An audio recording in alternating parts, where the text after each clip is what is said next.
On est le lundi 22 juillet 2024, mesdames et messieurs. Merci de rester fidèles à la télévision Futur Média. Voici le journal. Le brevet de fin d'études moyen a débuté ce matin sur l'étendue du territoire national. Près de 200 000 sont en course pour décrocher le premier diplôme du secondaire. À la tête du pays depuis avril dernier, le président de la République, Bassirou Diomaye Faye, procède à des nominations. Certaines sont acceptées, d'autres non. La parole aux politiques, mais également à la société civile. Vous le constaterez, les avis sont partagés sur la question. Et puis en sport, les Jeux Olympiques Paris 2024, c'est dans quelques jours. Nos athlètes s'y préparent, notamment ceux évoluant dans le Paralympique. Ils sont en mode rodage à Thiès, au stade Maniang Soumaré. Voici le sommaire de ce journal. Dans un instant, le développement.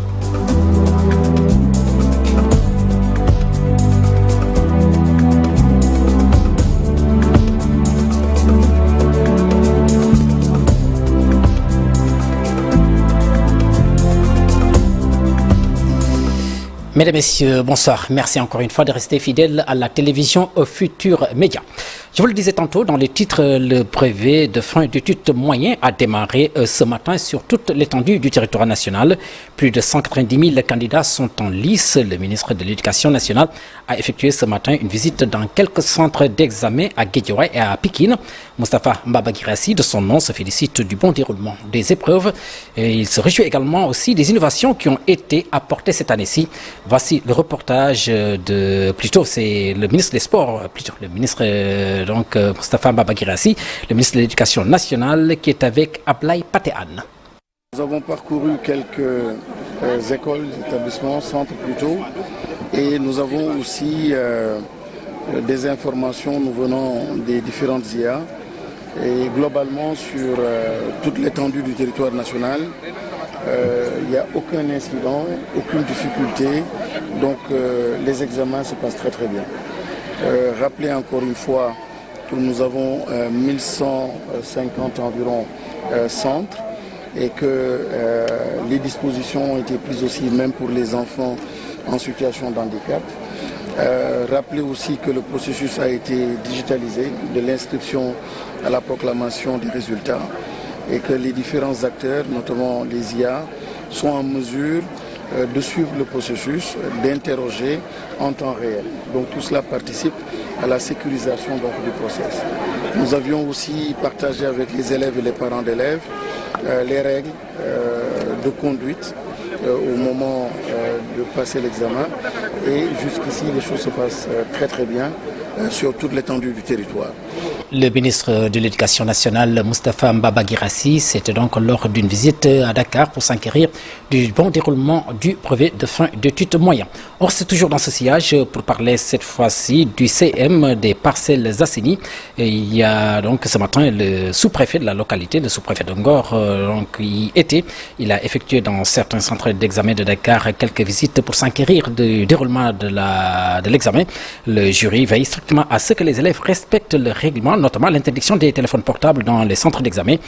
Un reportage signé Abdoulaye Diop Amadouba Tété à la caméra plutôt.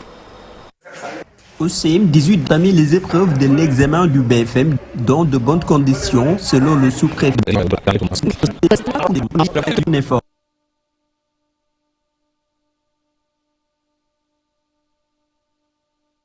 Voilà, nous aurons certainement le temps de revenir sur cet élément qui concerne bien entendu le déroulement du BFM sur l'ensemble du territoire national. Nous quittons Dakar pour rejoindre la capitale du Nord, Saint-Louis du Sénégal, où également des mêmes mesures ont été appliquées par des téléphones portables. Les mesures ont été bien respectées si l'on en croit notre correspondant dans la capitale du Nord, Seni Diop.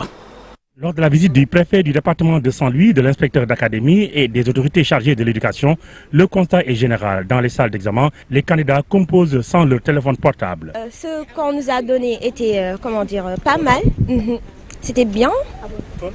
Les téléphones, non, on ne les a pas amenés. Pourquoi? Parce qu'on nous a interdit de les amener, du coup, on laisse ça à la maison. Pour certains candidats, les parents ont confisqué leur téléphone portable avant leur départ vers le centre. Non. Pourquoi? Parce qu'on l'a interdit. On a interdit de ne pas amener nos portables et on ne veut pas être sanctionné. On ne veut pas boucler l'année comme ça. Ouais, c'est normal. Parce que Parce que, voilà, les élèves quand on amène le portable, peut faire des choses, voilà, et fichiers et autres. Selon l'inspecteur Al-Ousseynou Sarr, même les surveillants ont reçu l'instruction de ne pas manipuler leur téléphone dans les salles d'examen. Ce n'est pas seulement les enseignants, on a même pris une note à l'endroit des présidents de jury pour que les surveillants également ne soient pas avec leur portable, qu'ils ne les utilisent pas dans les salles de classe. Ça, on a été vraiment intransigeant et partout où nous sommes passés, on est en train de suivre. Un homme averti en vaut deux. L'application stricte des mesures prises et des sanctions infligées aux fautifs lors des examens du baccalauréat a été payante. Pour le brevet de fin d'études moyennes, les candidats se sont déplacés, mais sans amener leur téléphone portable dans les centres d'examen. À présent, nous parlons du baccalauréat qui a fini donc de se dérouler il y a de cela quelques semaines. Une région qui s'est illustrée, c'est celle de Matam qui occupe la première place au classement. Malgré les difficultés notées ça et là, Matam, la correspondance d'Ali Bandedian. Et pourtant, le départ massif des enseignants avait sérieusement bouleversé le début de cette année scolaire. Un déficit criard malgré lequel l'Académie de Matam parvient à une grande performance. Et saluer vraiment les résultats auxquels nous sommes arrivés, malgré les contraintes aussi qui s'est imposées à nous. Mais les contraintes aussi ont été des moments qui nous permettent de réfléchir ensemble avec l'ensemble des chefs d'établissement, l'ensemble des inspecteurs de l'éducation et de la formation, surtout l'ensemble des enseignants pour réorienter le dispositif avec l'appui du ministère de l'Éducation nationale.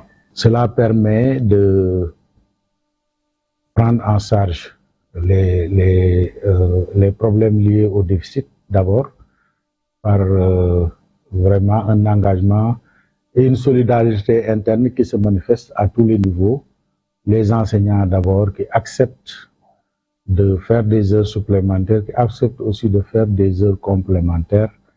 Les chefs d'établissement dans certaines disciplines où on a des difficultés aussi, qui acceptent de reprendre la craie et d'enseigner même au-delà de leurs établissements. Première au bac public et deuxième au bac général derrière Dakar, l'autorité académique de Matam livre ici son secret. Allié suivant les normes et standards du bac. Et c'est ce que nous faisons. Durant l'année, je réunis les collèges de professeurs pour réfléchir sur les sujets du premier semestre et sur les sujets du second semestre, suivant les standards du bac. Quand nos élèves font une composition, c'est comme s'ils font le bac. Que ce soit les compositions du premier semestre, que ce soit les compositions du second semestre, c'est la même chose parce que c'est des sujets conformes aux standards du bac qui n'ont jamais été administrés, que nous donnons à nos élèves.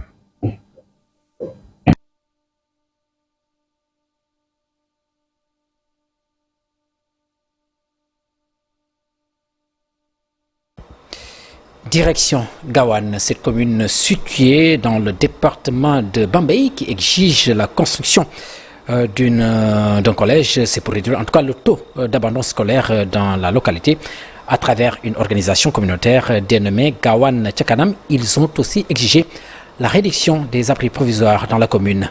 Le reportage signé Babacar Diouf et Ndongo Ndiaye. Le taux d'abandon scolaire prend des proportions inquiétantes du fait de l'absence de lycée à Gawane. Saisir cette occasion pour adresser une demande urgente au ministre concerné. Nos collégiens, après avoir obtenu leur BFM, rencontrent de grandes difficultés pour continuer leurs études à Gawane. Faute de lycée, ils sont contraints de se rendre à Bambey, souvent dans des conditions peu commodes et défavorables à leur réussite. Nous sollicitons donc la construction d'un lycée ici à Gawane. La communauté prend sur elle la décision de participer à la construction d'infrastructures scolaires. Aujourd'hui, en présence de notre honorable président d'honneur, Serigne Baki Anta, Khalif de Aladji Serigne Tako, nous posons la première pierre d'un projet qui incarne notre vision commune.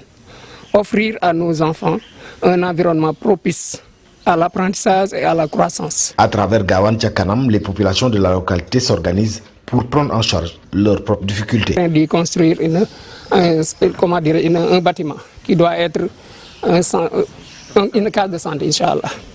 Autre chose aussi, nous comptons faire des activités pour appuyer le village sur l'éclairage public. L'organisation communautaire sous la présidence de Serigne Djily Mbacké compte déjà à son actif plusieurs réalisations.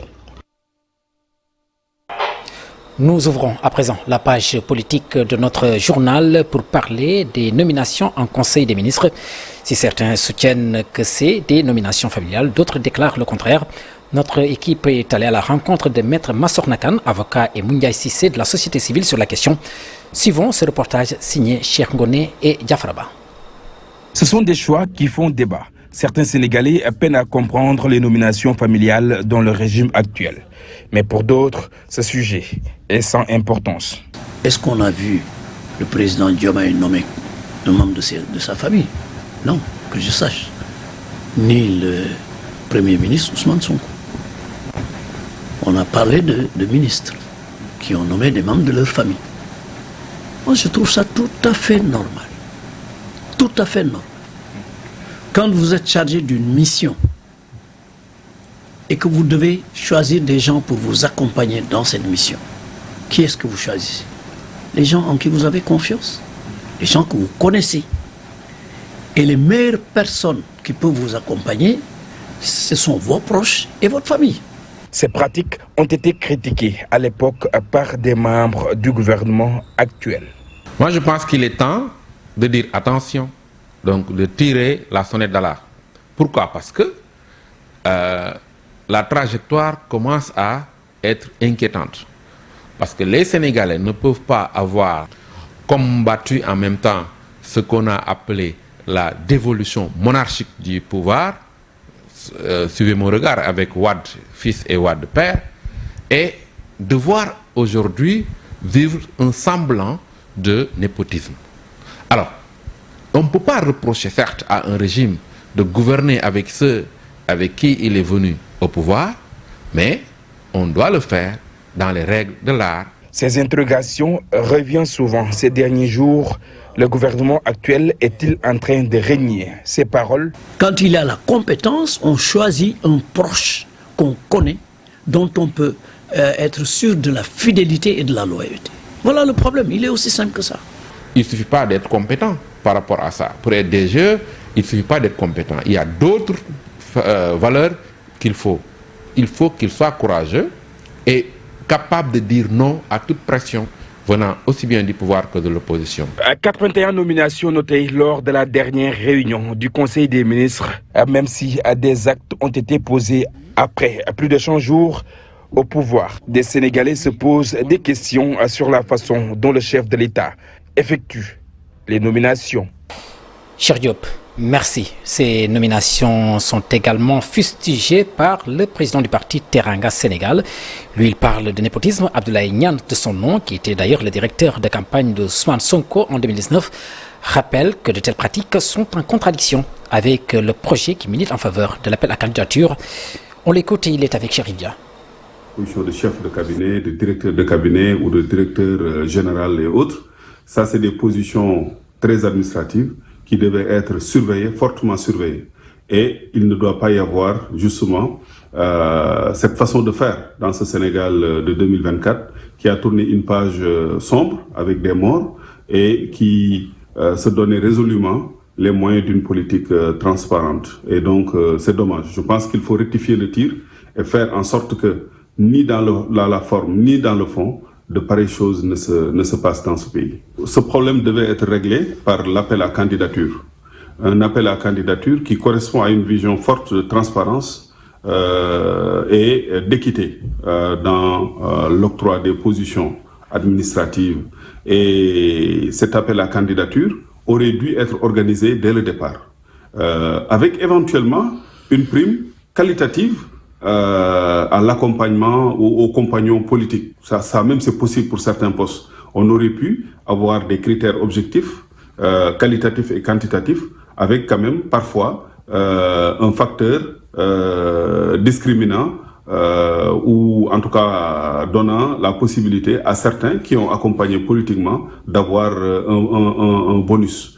Tout ça c'était techniquement possible, mais il fallait le faire de façon objective, expliquer les critères aux Sénégalais et y aller. Si on l'avait fait aujourd'hui, ces bavures n'auraient pu avoir lieu. Mais au lieu de cela, on se limite au slogan, on renie allègrement les promesses d'antan. Ce n'est pas ce que nous avions promis aux Sénégalais à l'époque. Le népotisme, une pratique bien ancrée dans l'histoire politique du Sénégal. Les récentes nominations polémiques ont fait surgir un sentiment de déjà vu et déjà vécu. Une pratique aussi vieille que notre République et qui, au fil des années, a atteint des proportions parfois démesurées. Et même si elle n'a rien d'illégal, du point de vue légal, cette manie qu'ont nos dirigeants de caser le proche dans les hautes sphères de l'État, alors qu'ils promettaient au peuple une gouvernance placée sous le sceau de l'éthique et de la vertu, rendent légitime l'interrogation citoyenne, notamment à travers cette question. Les promesses plutôt n'engagent-elles que ceux qui y croient? C'est une question à laquelle tente de répondre Sarah Cissé dans sa chronique.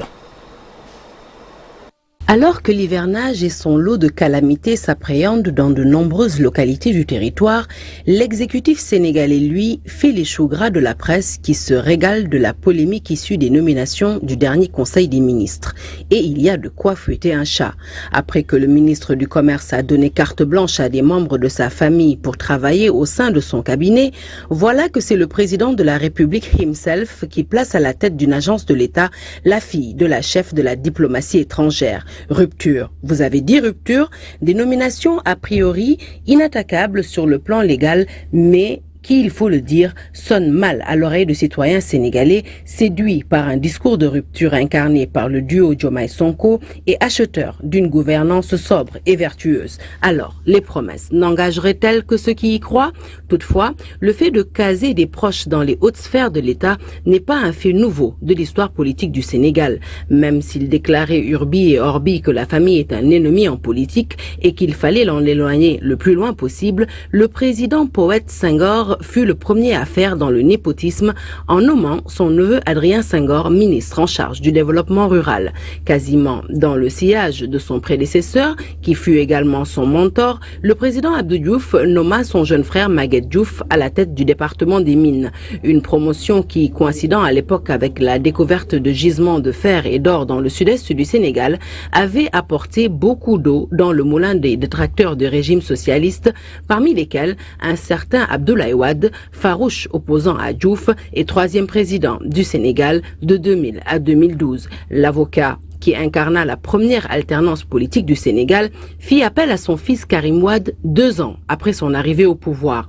Ce dernier se voit nommé super ministre de la coopération internationale, des transports aériens, des infrastructures, de l'aménagement du territoire et de l'énergie. Les Sénégalais le surnomment alors le ministre du ciel et de la terre. À côté de Karim Wade, sa sœur Sindjeli, d'abord conseillère de Wade père, avant d'être bombardée en 2010, directrice générale du Festival mondial des arts nègres. S'il a été question durant le règne des 3 premiers présidents sénégalais, Senghor, Diouf et Wade, de népotisme circonscrit au sein de la famille proche, le phénomène a gagné des galons sous l'ère Macky Sall, dont le règne fut assimilé à la création d'une véritable dynastie appelée le clan Faisal. Le frère Aliou est nommé directeur de la Caisse de dépôt et consignation. Le beau-frère Mansour Faye est nommé dans un premier temps ministre de l'hydraulique avant d'atterrir quelques années plus tard au ministère du développement communautaire, de l'équité sociale et territoriale. Ce que ces 3 présidents ont en partage est qu'ils annonçaient tous, à l'entame de leur mandat,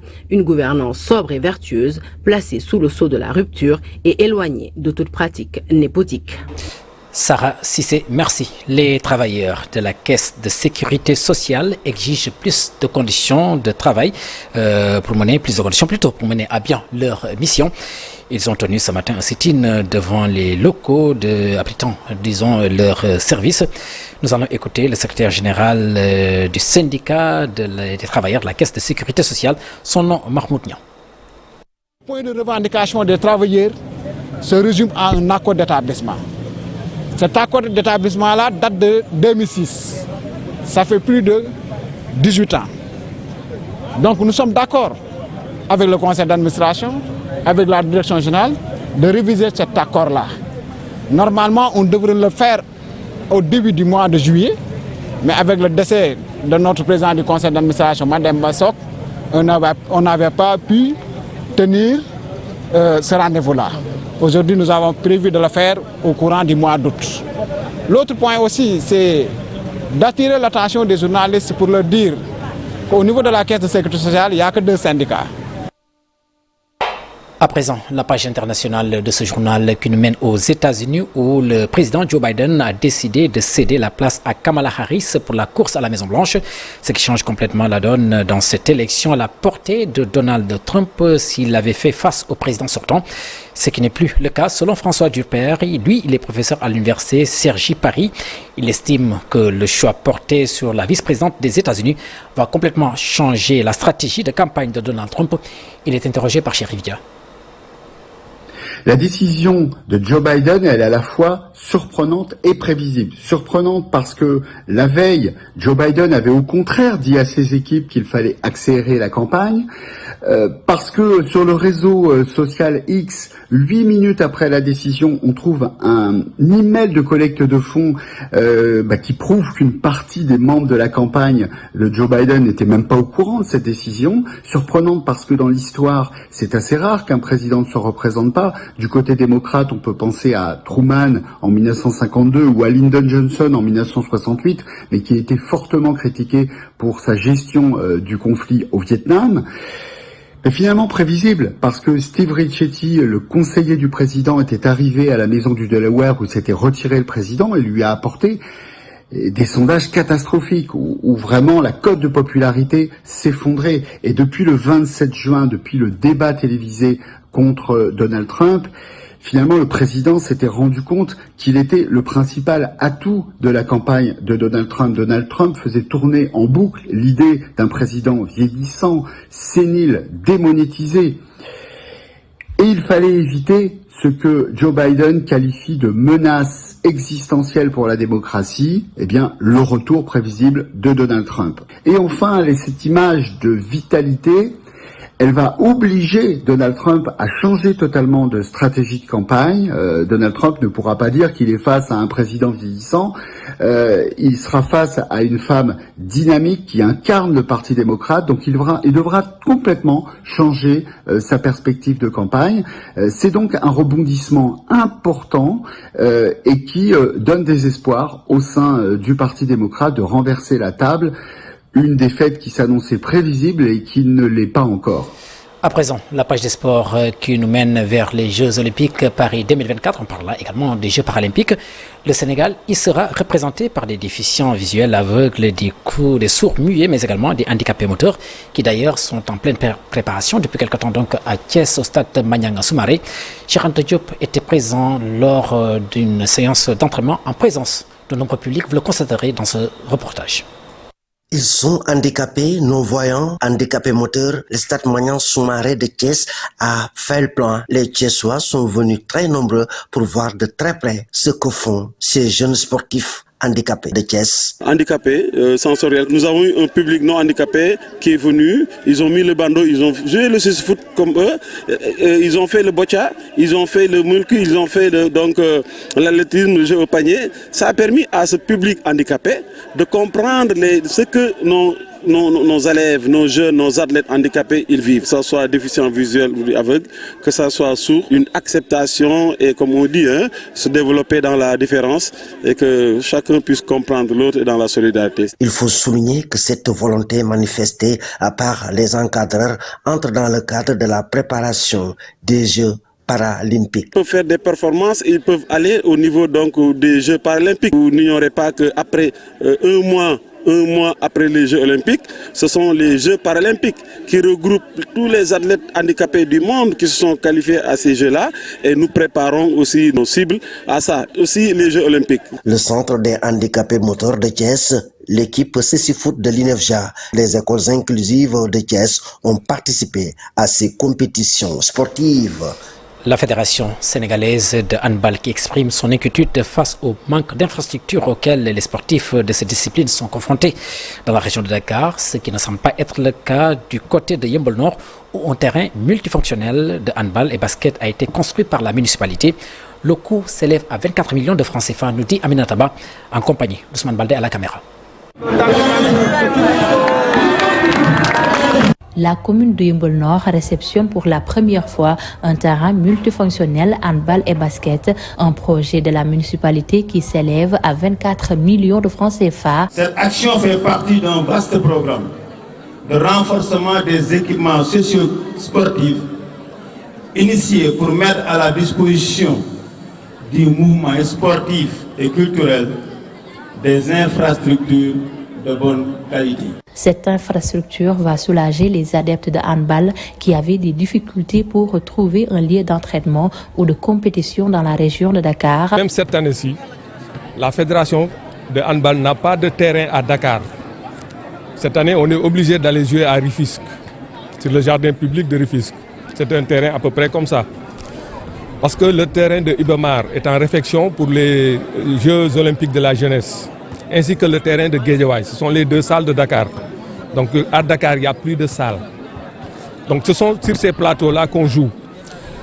Maintenant, si on voit une mairie qui prend de l'argent pour le mettre sur un plateau, donc on ne peut que lui souhaiter tout ce qu'il veut. Le maire de Yeumbeul-Nord, Babacar Ndao, envisage également d'aménager d'autres infrastructures sportives dans sa commune. La commune a prévu, dans le court et moyen terme, de doter la jeunesse locale d'un stade municipal moderne en cours de construction aux normes nationales et internationales, de terrains mini-foot dont les études sont déjà bouclées, d'accompagner les arts martiaux. Le maire Babacar Ndao invite les jeunes sportifs à veiller à l'entretien du terrain multifonctionnel handball et basket de Yeumbeul-Nord pour que l'utilisation soit durable. Direction Kaffrine, où l'inspection d'académie a organisé une finale régionale de sport scolaire.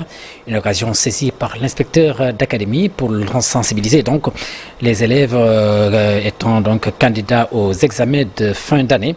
Toutes les dispositions ont été prises pour le bon déroulement, en tout cas, de ces activités. Nous allons écouter le maire de la localité, ou alors l'inspecteur d'académie de la localité, Abdoulaye Wade de son nom. Le voici au micro de Ndeye Aobey.